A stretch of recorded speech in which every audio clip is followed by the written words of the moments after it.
Avant d'inviter la prochaine intervenant, je vous propose de voir une vidéo. C'est parti. Rien n'impacte plus notre santé que ce que nous mangeons. De nos premiers à nos vieux jours. Chez Danone, notre mission est d'apporter la santé par l'alimentation au plus grand nombre. Elle est au cœur de tout ce que nous faisons. Conjuguer impact positif et croissance est dans notre ADN. C'est ce que nous faisons au quotidien en tant qu'entreprise à mission. Avec nos collaborateurs et nos partenaires, nous assurons la compétitivité de nos catégories en créant de la valeur de manière durable, à travers notre Danone Impact Journey. Notre première responsabilité est de promouvoir et améliorer la santé par l'alimentation, pour les consommateurs et pour les patients.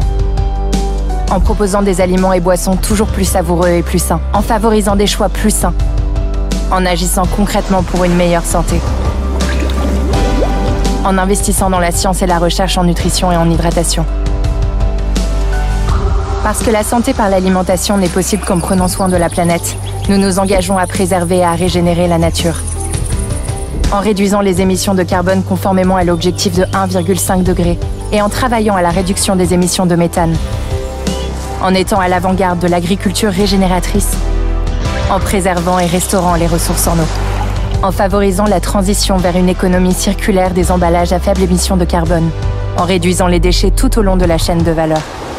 Enfin, apporter la santé par l'alimentation n'est possible qu'en favorisant activement le développement de nos collaborateurs et des communautés avec lesquelles nous travaillons, en faisant de Danone un acteur du changement, en préparant notre écosystème aux évolutions des compétences et des savoir-faire du futur, en faisant la promotion d'un contrat social renouvelé. Ensemble, en unissant nos forces, nous ferons avancer les choses. Nous mettons notre mission en action avec le Danone Impact Journey.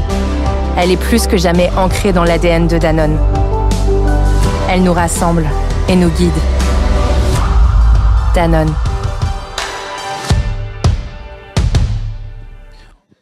Bonjour à tous. C'était la petite pause rafraîchissante de milieu d'après-midi pour vous apporter un peu de nature, voilà, et de jolies images.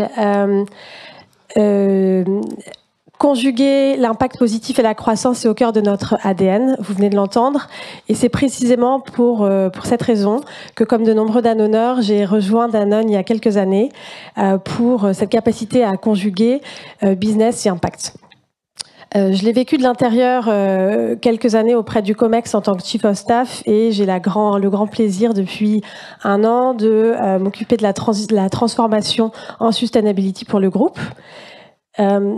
Et je vais vous parler du Danone Impact Journey aujourd'hui avec la conviction que ça va bien au-delà d'une responsabilité corporate, qu'on a évidemment en étant aussi gros. On est convaincu chez Danone que c'est un véritable axe stratégique de notre business pour répondre notamment à tous les enjeux qui s'accélèrent. Vous êtes un public super averti. Donc je vais évidemment pas revenir, pas vous donner une leçon de quels sont les éléments de contexte. Juste une chose intéressante sur l'alimentation. Vous travaillez pas forcément tous dans ce secteur. L'alimentation, c'est 2 milliards de personnes obèses sur cette planète. C'est 2 milliards de personnes qui souffrent de carences en fer. C'est un tiers des émissions de carbone, 70% de l'utilisation des ressources en eau, des impacts sur la biodiversité et sur la déforestation.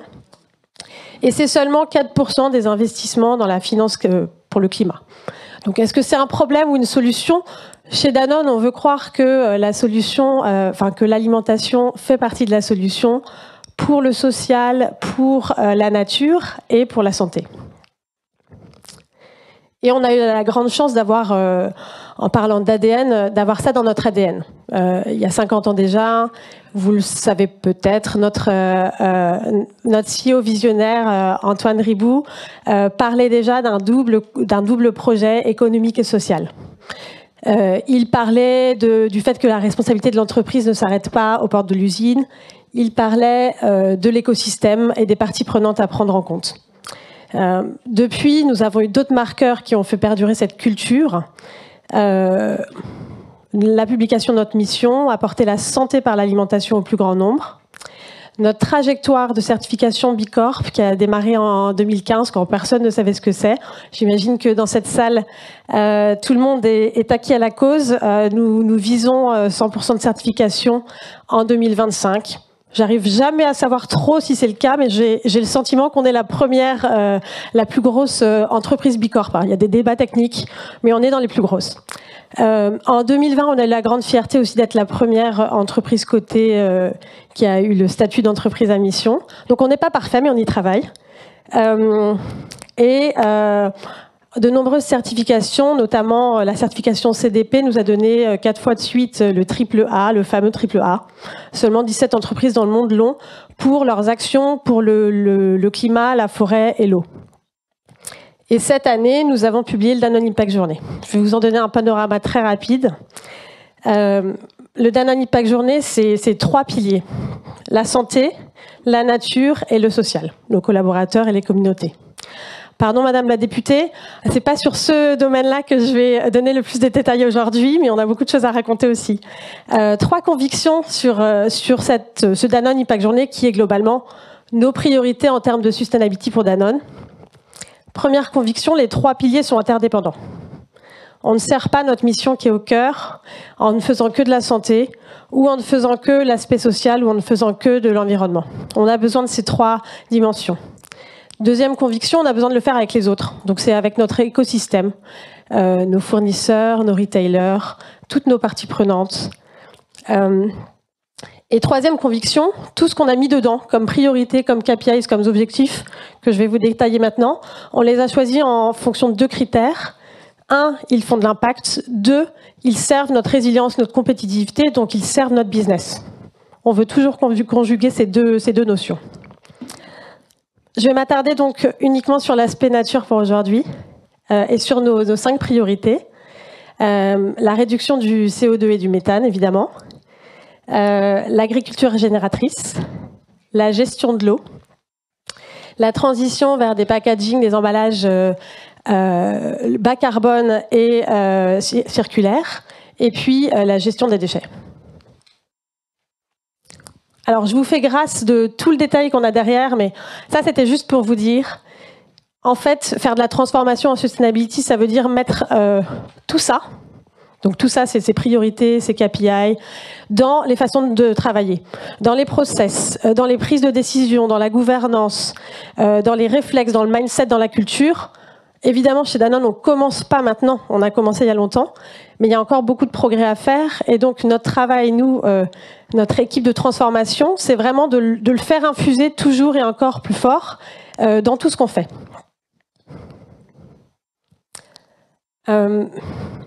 Alors, il me reste 2 minutes, je vais essayer de faire ça rapidement. CO2 et méthane. Alors, le méthane, c'est le 2e gaz à effet de serre après le CO2. Il est émis en plus petite quantité. En revanche, il a un pouvoir sur le réchauffement climatique 80 fois supérieur.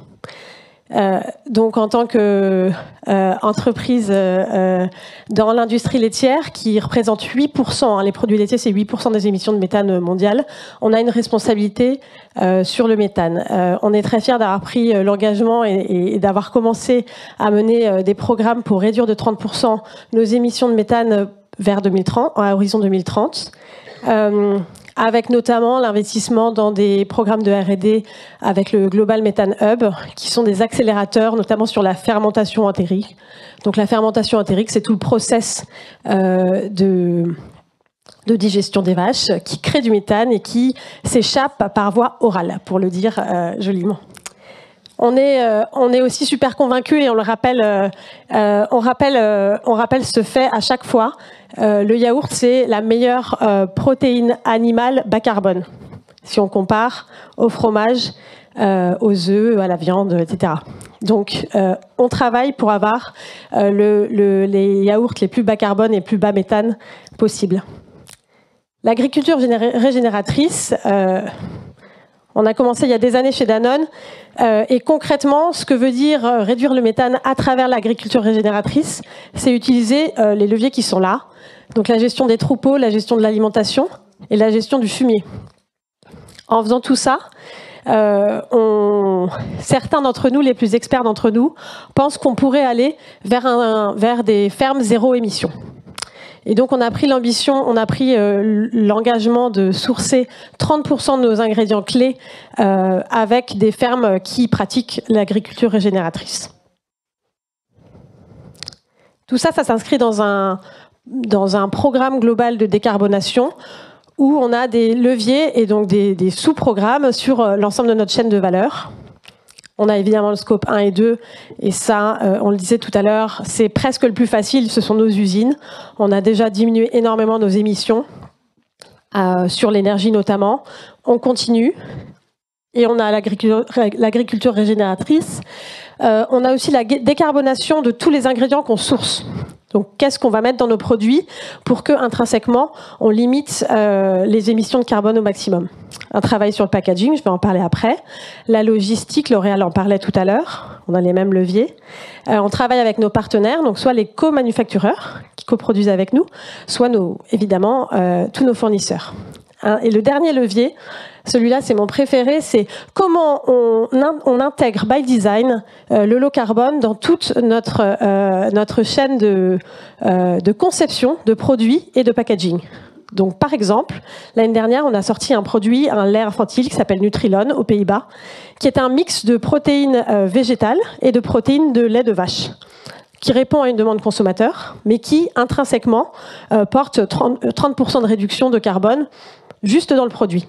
Voilà, donc c'est un exemple de ce qu'on peut faire by design. L'eau, elle est super essentielle à nos activités, aux activités de toute entreprise. On a chez Danone un business eau qui fait qu'on a une grosse expertise en gestion des ressources minérales naturelles, la gestion des bassins versants, des impluviums qui sont au-dessus de nos sources. On a la plus grosse équipe d'hydrogéologues au monde, donc on sait faire et on applique cette expertise-là à l'ensemble de nos activités pour à la fois réduire les utilisations d'eau dans nos usines, protéger tous les bassins autour des sources naturelles et autour de nos usines, mais aussi, par exemple, l'appliquer à l'agriculture et au sourcing amont. Nous avons, alors on ne voit pas très bien, Alpro Amande, que vous pouvez prendre avec votre petit déjeuner. Il est fait à base d'amandes qui ont été irriguées par l'eau de pluie. L'amande, c'est un ingrédient très très gourmand en eau. Donc là aussi, c'est du by design. Comment est-ce qu'on réduit notre empreinte eau à travers tout ce qu'on fait? Et dernière chose, on a des engagements, notamment avec Danone Communities, pour donner l'accès à l'eau potable à 20 millions de personnes à horizon 2025. Je termine, last but not least, par le packaging, sujet eau sensible. Par un programme ambitieux et très difficile, à la fois de réduction du plastique vierge, l'utilisation du plastique vierge, la mise en place de packaging, un grand programme pour à la fois développer des packaging low carbone et circulaires, donc avec une ambition de 100% de recyclables ou compostables, et la mise en place de systèmes de collecte dans toutes nos géographies. Ça ne vous a pas échappé, ce n'est pas notre cœur de métier, c'est même pas notre métier, mais nous avons énormément de partenariats pour développer des systèmes ou accélérer des systèmes de collecte dans les géographies où nous sommes présents. Donc je vous ai plutôt montré un panorama sur la nature, sur nos initiatives internes de transformation. On a également énormément d'initiatives en externe. Pour cela, pour pouvoir embarquer notre écosystème, on doit en effet être irréprochable et montrer l'exemple. On doit aussi le faire avec tout notre écosystème, donc de nos fournisseurs à nos retailers. On s'engage dans des coalitions pour travailler avec les autres et on essaye de participer à l'agenda public-privé sur toutes ces transformations. Je vous laisse avec voilà, j'ai commencé avec des belles images de nature, je termine avec le bel écrin de Volvic et notre conviction chez Danone que la sustainability sans performance business n'aura pas d'impact, mais que la performance business sans sustainability n'a aucun avenir. Merci beaucoup. Merci beaucoup. Merci.